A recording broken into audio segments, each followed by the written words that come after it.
తెలంగాణ ముఖ్యమంత్రి రేవంత్ రెడ్డి ఎదుట మావోయిస్టు అగ్రనేత గణపతి లొంగిపోనున్నారు.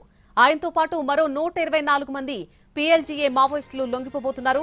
కమాండ్ కంట్రోల్ సెంటర్లో సాయంత్రం 4 గంటలకు సీఎం రేవంత్ రెడ్డి ఎదుట లొంగిపోనున్నారు మావోయిస్టులు.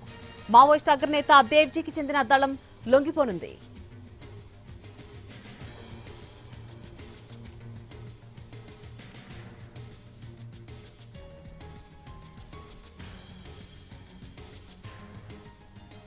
తెలంగాణ ముఖ్యమంత్రి రేవంత్ రెడ్డి ఎదుట మావోయిస్టు అగ్రనేత గణపతి ఈరోజు సాయంత్రం లొంగిపోబోతున్నారు. ఆయనతో పాటు మరొక 124 మంది పీఎల్జీఏ మావోయిస్టులు కూడా లొంగిపోనున్నారు. కమాండ్ కంట్రోల్ సెంటర్లో సాయంత్రం 4 గంటలకు సీఎం రేవంత్ రెడ్డి ఎదుట లొంగిపోబోతున్నారు మావోయిస్టులు. ఇదే అంశానికి సంబంధించి పూర్తి అప్డేట్ మా crime input editor Ramesh Vaitla అందిస్తారు. రమేష్ వైట్ల, ఏదైతే పిఎల్జీఏ సంబంధించిన మిలీషియా సభ్యులు ఈ రోజు సాయంత్రం ముఖ్యమంత్రి ఎదుట మొత్తంగా లొంగిపోతున్నారు. వీళ్ళతో పాటు పెద్ద ఎత్తున ఆయుధాలు కూడా తీసుకొని వచ్చారు. వీళ్ళంతా కూడా లొంగిపోతున్నట్టుగా అధికారులు చెప్పారు. అంటే 124 మంది మావోయిస్టులు లొంగిపోతున్నారు.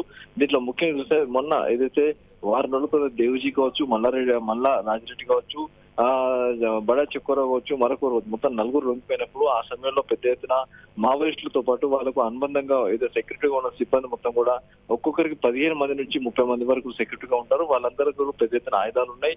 అయితే వాళ్ళని దేవ్జీ లొంగుబడి సమయంలో వాళ్ళని చూపట్లేదు, కానీ ఇప్పుడు వీళ్ళని చూపెడుతున్నారు. అయితే ఈ నేపథ్యం చూస్తే మొన్న అమిత్ షా తోటి ముఖ్యమంత్రి భేటీ కావడం, తర్వాత ఈ రోజు నేరుగా ప్రెస్ కాన్ఫరెన్స్ లో ముఖ్యమంత్రి హాజరు కావడం ఒక చర్చనీయాంశంగా మరి. ఎందుకంటే ఆ గణపతి లొంగిపోతులుగా గతంలోనే ప్రచారం జరిగింది. ఎందుకంటే దేవ్జీ అంటే మావోయిస్టు పార్టీ ప్రధాన కార్యదర్శి దేవ్జీ లొంగిపోతున్న సమయంలో ముఖ్యమంత్రి ప్రెస్ కాన్ఫరెన్స్ పెట్టకుండా ఇప్పుడు ప్రెస్ కాన్ఫరెన్స్ పెట్టడంతో కొంత ఆశ్చర్యంగా ఉంది. ఎందుకంటే ఈ సమయంలో ఎవరో అగ్రనేత లొంగిపోతున్న సమాచారం ఉన్నట్టుగా ఉండడంతో అటు ముఖ్యమంత్రి నేరుగా వచ్చి ప్రెస్ కాన్ఫరెన్స్ పెడుతున్నట్టుగా ఒక సమాచారం వస్తుంది. అయితే ఇప్పటికున్న సమాచారం మిగితే మావోయిస్ట్ సంబంధించిన మిలీషియా సంబంధించి 124 మంది సభ్యులు వివర పెద్ద ఎత్తున ఆయుధాలతో లొంగిపోతున్నట్లుగా చెప్తున్నారు. దీనికి సంబంధించి సాయంత్రం 4 గంటలకు కమాండ్ కంట్రోల్ సెంటర్ లో ఒక వాడియో సమావేశం కూడా ఏర్పాటు చేయబోతున్నారు.